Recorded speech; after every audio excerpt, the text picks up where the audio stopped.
So far, we seem to be moving along fairly smoothly in our attempts to get an account of intentionality. And we found that we can explain a great deal of intentional phenomena in terms of the notion of conditions of satisfaction with a direction of fit. And it all seems to fit in with certain nice intuitive notions we have about how our beliefs and desires work. But it gets a little more complicated when we start to think about actions. And actions are going to be the main topic of this talk, though I'll try to say something about perception as well. Let's start naively with the apparatus we got so far. It sounds as if we ought to be able to say something like the following.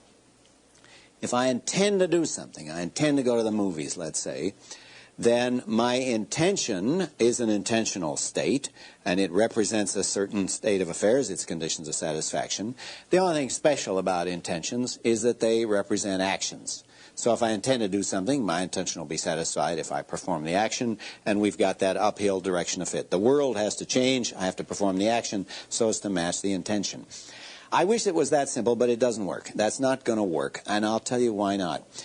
To begin with, we ought to be worried about the fact that we have this special vocabulary of actions. We don't have a special vocabulary for the conditions of satisfaction of belief and desires, just states of affairs. And states of affairs can exist even if nobody believes that they exist or nobody wants them to exist.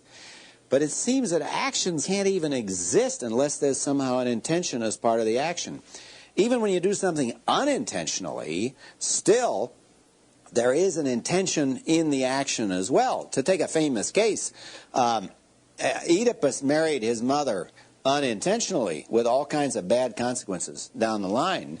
But in order to marry his mother unintentionally, he had to do something intentionally. He married Jocasta intentionally. He just didn't know that that was his mother. And it looks like that he didn't perform two actions. He didn't marry two women. He only performed one action, which is intentional relative to one description and unintentional relative to another description. Now, what's going on? Well, furthermore, we find, if we just try to think there's a simple relation between the intention and the action, that the action is represented by the intention has the actions as its conditions of satisfaction, we can get counterexamples. And philosophers are very good at thinking up ingenious counterexamples, and I want to give you some famous counterexamples. The first of these is due to Rod Chisholm. Rod Chisholm says, I vary his example slightly for my purposes, but it's basically taken from him. Suppose that Bill intends to kill his uncle. He's got an intention to kill his uncle. And suppose that Bill is out driving around the streets of his town thinking about his intention to kill his uncle. And when he comes up to a red light, his intention to kill his uncle makes him so nervous that his foot slips off the brake and he runs over a pedestrian. Guess who? Happens to be his uncle. Okay, now he intended to kill his uncle. He did kill his uncle. His intention to kill his uncle caused him to kill his uncle. But he didn't kill his uncle intentionally. Judge, it was just an accident, he says, correctly. He did not intend to kill his uncle. He did not kill his uncle intentionally. His intention was not satisfied. Why not? He intended to do it, and he did it. Well, let's take another example. By the way, I ought to tell us something about philosophers, that they love homicidal examples. The next one is due to my colleague Donald Davidson, equally homicidal. Davidson says, imagine one climber is holding another climber on a rope. And the first climber, as Davidson says, wishes to rid himself of weight and danger. So to that end, he forms the intention of letting go of the rope. But the whole thing makes him so nervous that his hand starts to shake and he drops the rope. Now notice that's a different case from if he had said, look, I am going to let go of this rope. 1, 2, 3, go. That's not what happened. What happened was he said, I intend to let loose of this rope. Oh my gosh, what a thought. I'm going to let go of the rope. Oh, wait a minute. Oops, the rope slipped. I dropped the rope. Now, in that case, he had the intention to release his hold on the rope. His intention caused him to release his hold, but he didn't do it intentionally. It's just like Chisholm's case, except it's more restricted. I mean, it's immediate bodily behavior. There's another example that's due to Dan Bennett. That's Dan Bennett with a B. And Bennett imagines the following. Again, we follow this great homicidal philosophical tradition.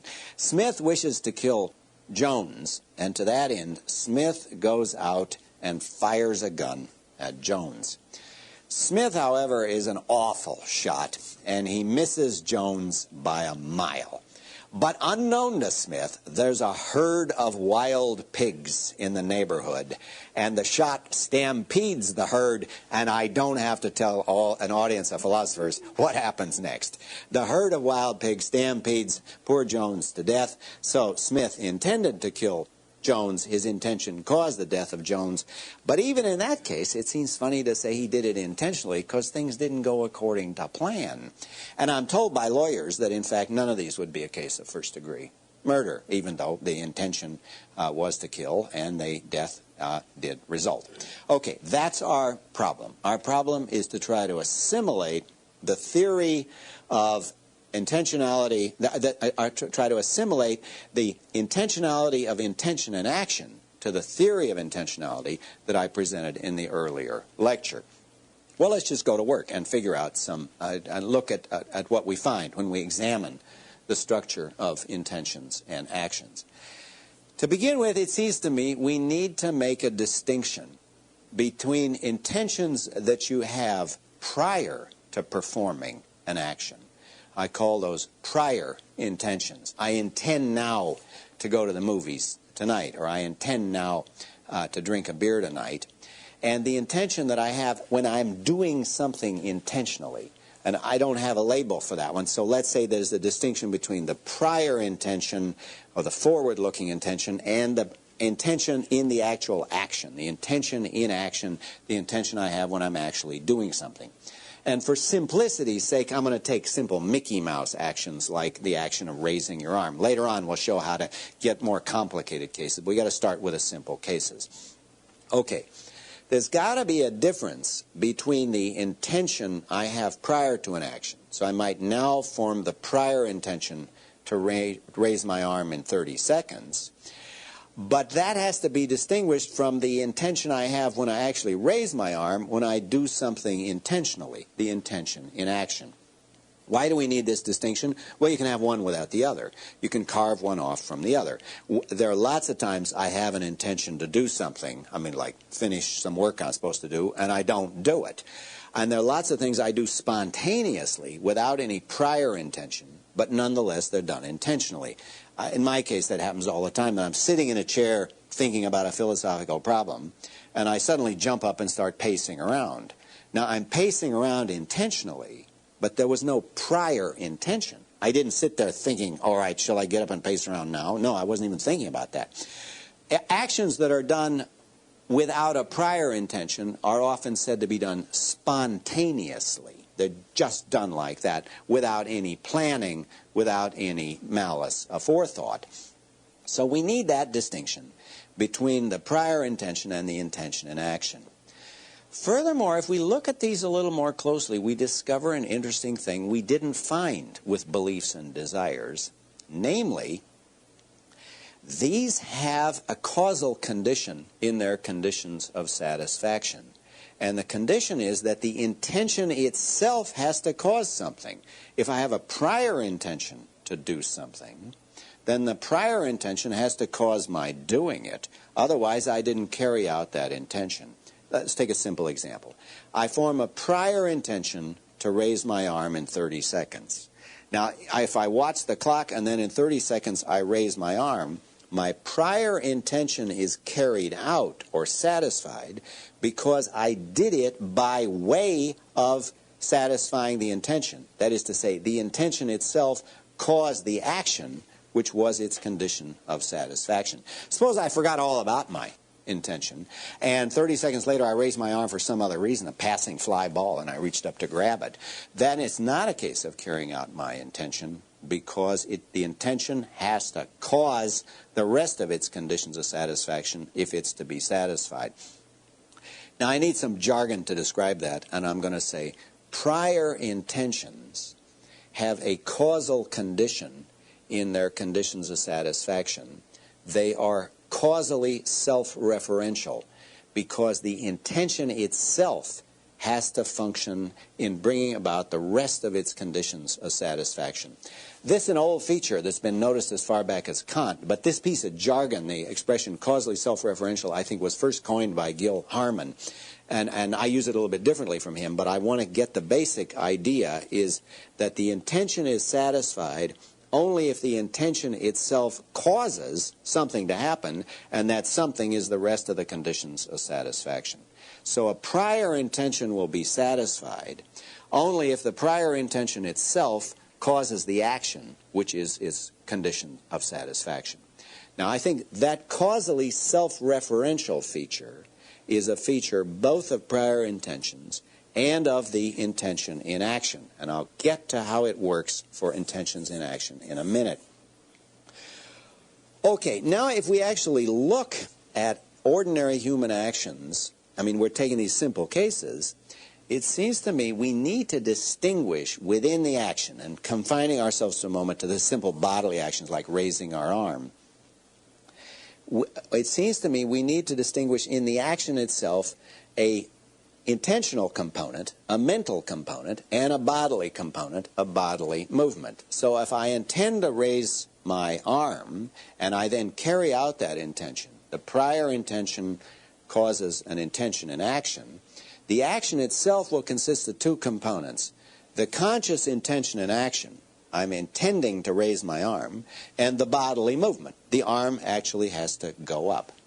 Simple human actions contain two components, a mental component and a physical component, if you'll forgive me the Cartesian vocabulary for 1 second, or an intentional component and a bodily component. And there's a proof of that, and the proof is you can carve one off from the other and see what's left over as a residue. There was a neurobiologist, a neurosurgeon, in fact, in Montreal, named Penfield. And Penfield performed interesting operations on his patients. Usually the patients had some terrible tumors, and he had to remove them. And in one case, he describes a situation where he says, I put a microelectrode on the motor cortex of a patient's brain and caused his body to move. Now that must be, these patients are awake. It must be a very strange feeling. You're sitting there or lying there and suddenly your arm goes up. Penfield says, invariably I ask the patient about it. And you think, you better ask the patient about it. You're messing around in his brain. And invariably, says Penfield, the patient says, I didn't do that. You did it. That is, what you had, I'm lying there or sitting there, my arm goes up because Penfield is mucking around with his microelectrode on my motor cortex. I had the bodily movement without the intention in action. Does everybody see that? The cases get more interesting even. Penfield says, I can cause a patient to vocalize by stimulating the appropriate area of the motor cortex. Now that must be creepy, and you wonder, what language do these patients vocalize in? Do they sing the Star-Spangled Banner? Or, Penfield was Canadian. Maybe they sing the Canadian anthem. I think not. I think they probably just say, But it must be a creepy feeling, because you're sitting there, Penfield is mucking around in your brain, and the bodily movement comes out. The sounds come out. And, says Penfield, I invariably ask the patient, and the patient says, I didn't make that sound. You pulled it out of me. Now, those are cases where we have the normal bodily movement, but without the intention in action. So we carve off the intention in action and leave the bodily movement. We also have the other cases where you carve off the bodily movement but leave the intention in action. And those experiments go back to William James. William James describes in his classic book, Principles of Psychology, he says, he performs the following experiment. We take a patient, not a patient, a subject, we anesthetize his arm, we put him in a dark room, and we tell him, please raise your arm, and then he does something which he thinks is this, but unknown to him, we're holding his arm at his side. So the patient has an intention in action, but he does not have the bodily movement. Now what that tells me is, at least for these simple Mickey Mouse actions of the sort we've been thinking about, there are two parts to human action. There is the intention in action, and there's the bodily movement. And the bodily movement is the condition of satisfaction of the intention in action as caused by it. That is, this intention in action has got to cause this bodily movement. So we've got, and as I said, the proof of that is you can carve off one and not have the other. Penfield carved off the intention in action and left the bodily movement. William James carved off the bodily movement and left the intention in action. Both are oddball cases. Both are pathological cases. All right, now we got the distinction between the prior intention and the intention in action. We've got this causal self-referentiality of each, and we've got the claim that, at least for simple human actions, there are two components. There's the intentional component and a bodily movement. Now let's put all of those together into a theory of the intentionality of intention and action. It seems to me the intention in action has the whole action as its condition of satisfaction. That is, the intention in action will be carried out. Sorry, the prior intention has the whole action as its condition of satisfaction. The prior intention will be carried out only if there's a whole action. But we saw that the whole action consists of two components, the intention in action and the bodily movement. But the intention in action has to cause the bodily movement. Now, if you spell that out, you wonder, how does it ever get all hang together? Because you write out the conditions of satisfaction. The prior intention would be, the conditions of satisfaction are, this prior intention has to cause the action of my raising my arm. But the condition of satisfaction of the intention in action is, this intention in action has to cause the bodily movement of my arm going up. The way it all hangs together, though, I think is quite simple. Since the prior intention represents the whole action, but the whole action divides into two parts, the part of the intention in action and the bodily movement, we can say either that the prior intention causes the whole action, or we can say that the prior intention causes the intention in action, which causes the bodily movement. And I've represented that with a rather simple diagram here. PI for prior intention, IA for intention in action, and BM for bodily movement. Now, if the action is a premeditated action, where I form a prior intention, then the prior intention has got to cause the action, but it does that by way of causing the intention in action, which causes the bodily movement. And we can already see what was wrong with some of those counter examples. Bill ran over his uncle. You remember, he killed his uncle. He formed the prior intention to kill his uncle, but there was never an intention in action. There was never a moment at which he could say, in answer to the question, what on earth are you trying to do? Where he says, I'm trying to kill my uncle. No, what he says is, oh my gosh, I seem to have run over a pedestrian. My foot slipped off the brake. That is to say, we went from the prior intention to the bodily movement, but there was never an intention in action, and consequently, there was never an intentional action. The same is true of Davidson's case. Bennett's a little different. I'll get to that in a few moments. The same is true of Davidson's case. In Davidson's case, the killer had a prior intention to release his hold on the rope, but he does not go through the stages where he says 1, 2, 3, go. That would be where he goes to an intention in action. But he went from a prior intention which made him so nervous that it caused the bodily movement, but there was never an intention in action. Now, we're already getting close to having the beginnings of a theory. There's a word in ordinary English which means the same as intention in action, and that's trying. It's not exactly the same, but in general, whenever you have an intention in action and you don't have the successful bodily movement, you didn't sink the putt, or you didn't make the turn in skiing, you can say, I tried. Whenever, and in William James's case, the patient didn't actually raise his arm, but he did try. Whenever there is an intention in action, there's a trying, and then the trying will be successful if the causally self-referential condition is satisfied. That is to say, if the intention in action actually causes the bodily movement, which is the rest of its condition of satisfaction. Okay, well, look, now we're off and running. It looks like we're starting to get the beginnings of a theory of the intentionality of intentional action. However, all we got so far are these Mickey Mouse cases like raising your arm. What we want to get is more complicated cases. I mean, how about starting a revolution or writing a book or doing something more interesting than just raising your arm or scratching your head? Well, to get going on that, let's, following this great philosophical tradition of repressed homicidal mania, let's take a homicidal example, and I'll take one that actually occurred in history. You remember how it happened. It was in Sarajevo in 1914, and these bewildered group of radical students decided they were going to try to assassinate the Archduke Franz Ferdinand and his consort. And one of them, Gavrilo Princip, went off to try to, with his revolver to try to assassinate the Archduke.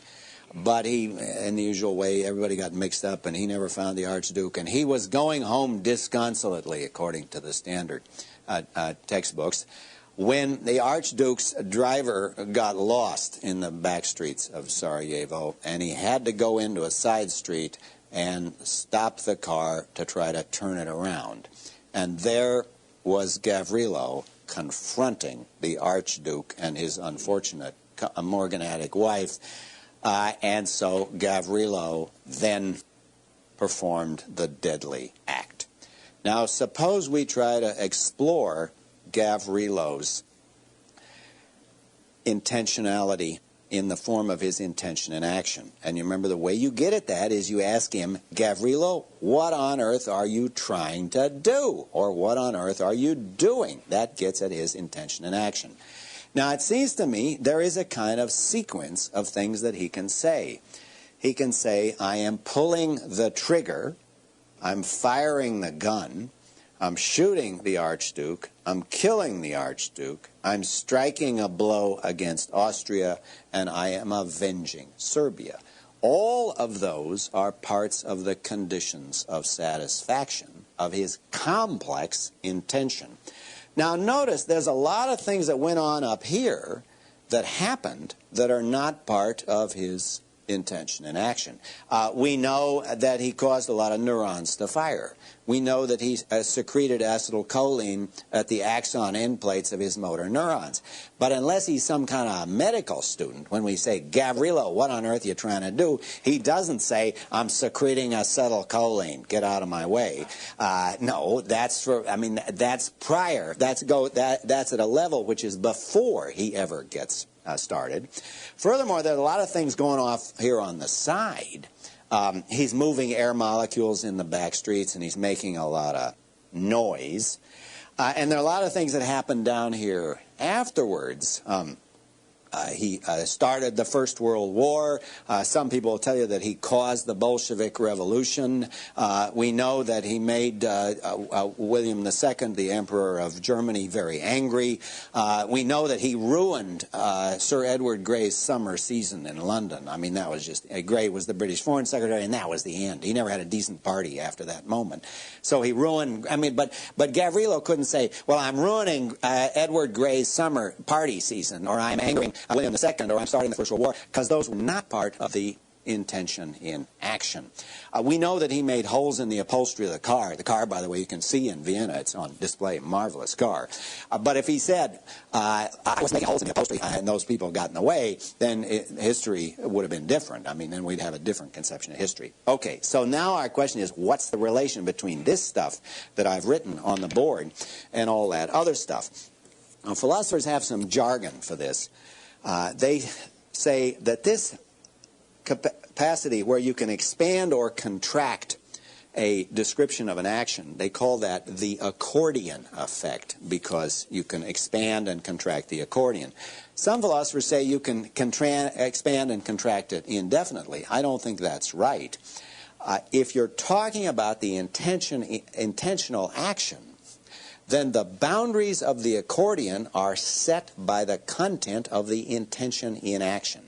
The reason all that other stuff is not done intentionally is that it's not part of the content of this complex intention in action. It's stuff that happened here as an unintended consequence, or stuff that happened off to the side as an unintended side effect, or stuff that happened prior to that in the brain, which was not part of the intention. It wasn't part of what Gavrilo was trying to do. Now notice, and this is the crucial point about complex intentions, these are not independent of each other. That is to say, Gavrilo doesn't intend to just pull the trigger and fire the gun and shoot the Archduke, but he intends to do one of these by means of, or by way of doing the other. So he shoots the Archduke by firing the gun, and he fires the gun by pulling the trigger, and he kills the Archduke by shooting the Archduke. There is, I believe, a break that comes here between the death of the Archduke and striking a blow against Austria, because all of these are causally related. The pulling of the trigger causes the firing of the gun firing of the gun causes the shooting of the Archduke, the shooting causes the killing, or at least it causes the death. But here you have a constitutive relation. Killing the Archduke doesn't cause a blow to be struck against Austria. In that context, it just is striking a blow against Austria. It expresses the urge to strike a blow against Austria. It doesn't cause some further event. In that context, it just counts as striking a blow against Austria. And striking that blow, as Gavrilo sees it, counts as avenging Serbia. So these are causal by means of relation up here, where you do something by means of doing something else. But you don't perform a whole bunch of actions. All of this is one large action. And then down here, you don't have a causal relation, but you have a constitutive relation.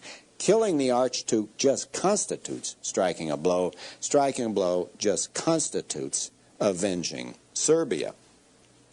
All right, so what we've done then is give a simple account of the relation of intentionality and action in such a way that we can show that the intentional content of the action is always given by the intention in action, is given by the intentional content of the intention in action, and that can be as complicated as you like. It consists of a series of cases where you do something by means of doing something else or by way of doing something else. And in general, it seems to me those will be either causal or constitutive. I don't want to say those are the only kinds, but those are the two most favored kinds. I mean, the two kinds that are the most obvious and the most common.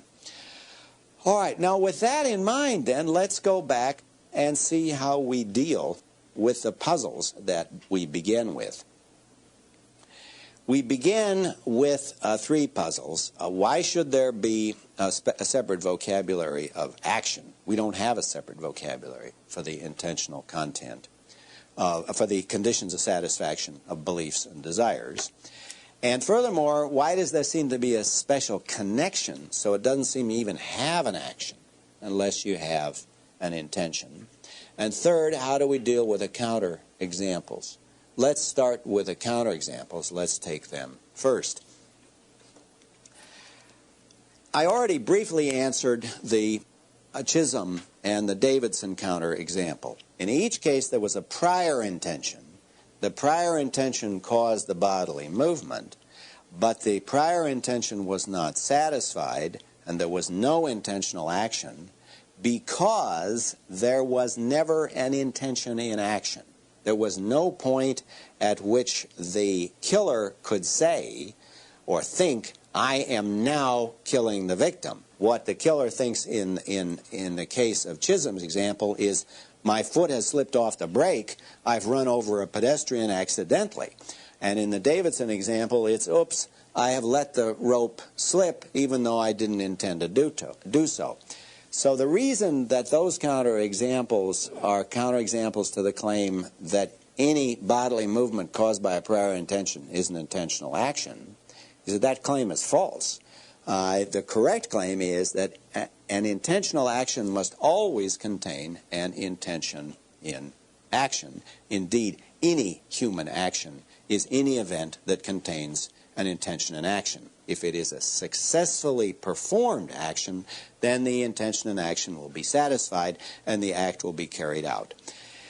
The second question, the third example that we were dealing with was Bennett's case, where Smith went to try to kill Jones, and he did fire the gun. He did have an intention in action, but he did not perform an intentional action of killing Jones because he didn't hit Jones with a bullet.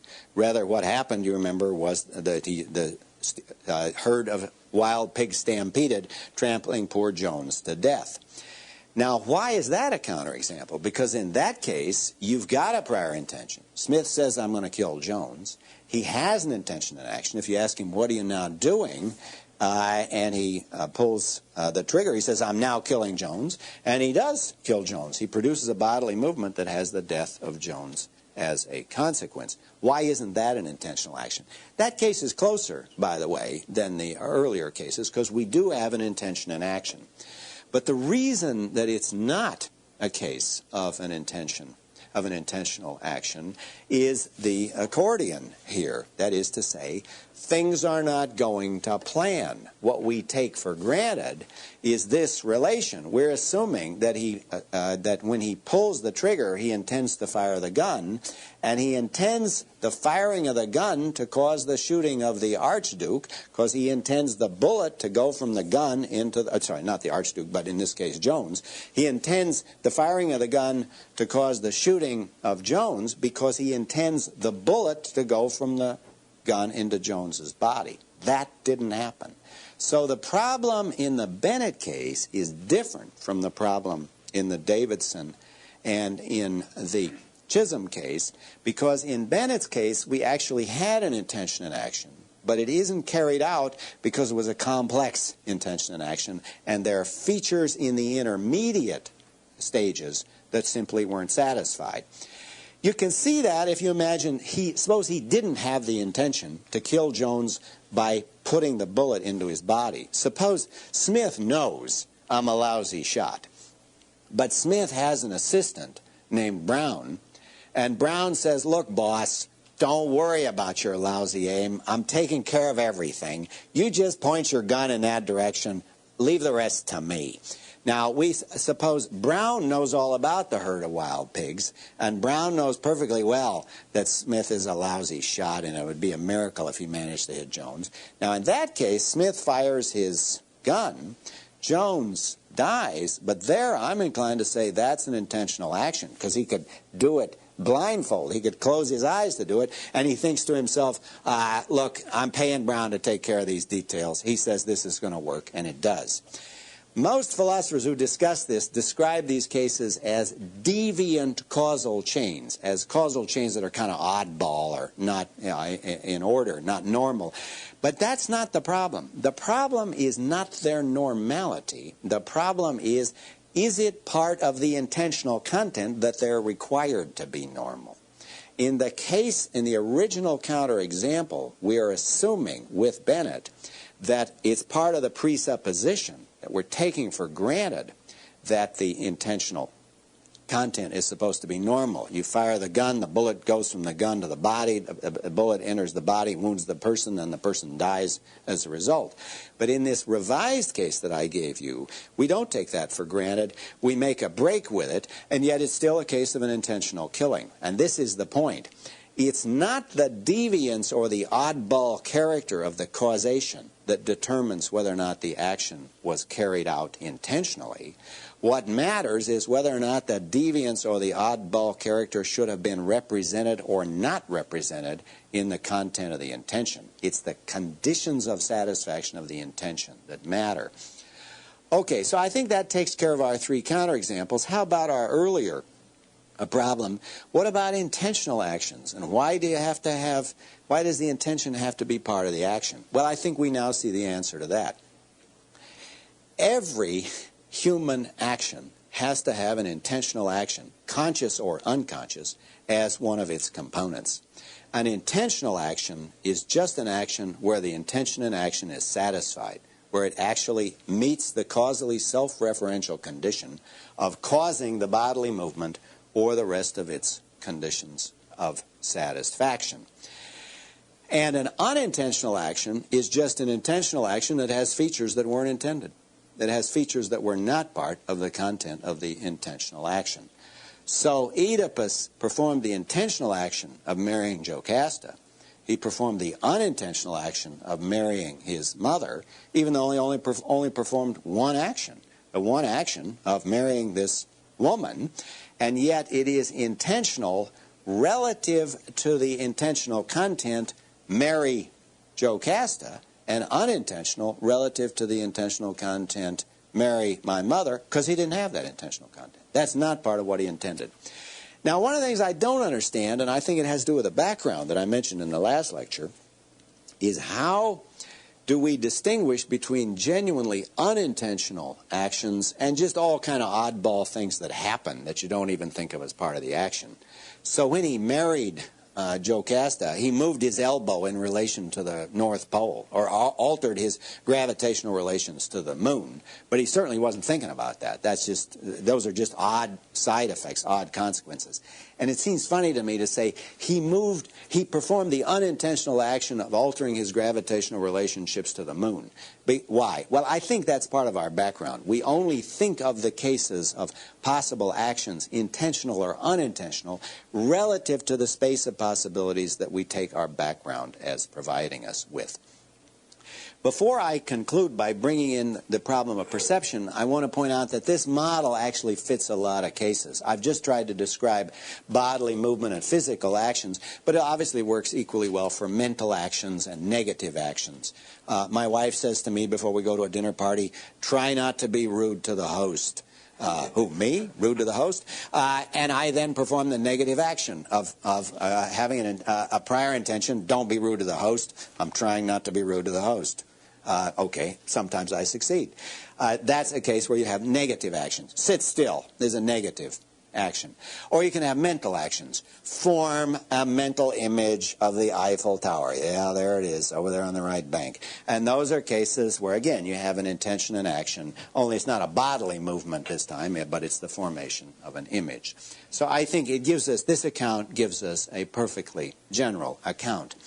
Now, there's one thing I've said that's slightly unrealistic, and that is I've said all of these are part of the content of the intention and action. But as we get more skillful, we're assuming Gavrilo is kind of a beginner, and he has to think, oh yeah, that thing's the trigger, I got to yank on that. But if he's skilled with this, he might just think, shoot now. The level of the intention will rise to the level of your background skill. So a beginning skier has to think, put the weight on the downhill ski, edge the ski into the hill, let the uphill ski slide parallel to the down. That's what the textbooks say. The good skier just thinks, turn left. And the really good skier thinks, go down the mountain. If you listen to what ski coaches say before a race, you'll see which parts they're getting at, what they take for granted as a level of skill. They don't say, now turn when you get to the red gate. If they have to tell you that, you shouldn't be in a race. What they tell you are things like, stay close to the gates in the flush, and when you get to the flat, keep your speed. Hold your speed in the flat part of the course. Now, that's the kind of stuff they tell you. By the way, there are interesting differences here. You see, when I was coached by American coaches, they go for details in here. They want to be in all the details of the intention and action. So you say, after you get down the course, you say, Coach, what am I doing wrong? And a coach will say, well, your left elbow was out a little too far there.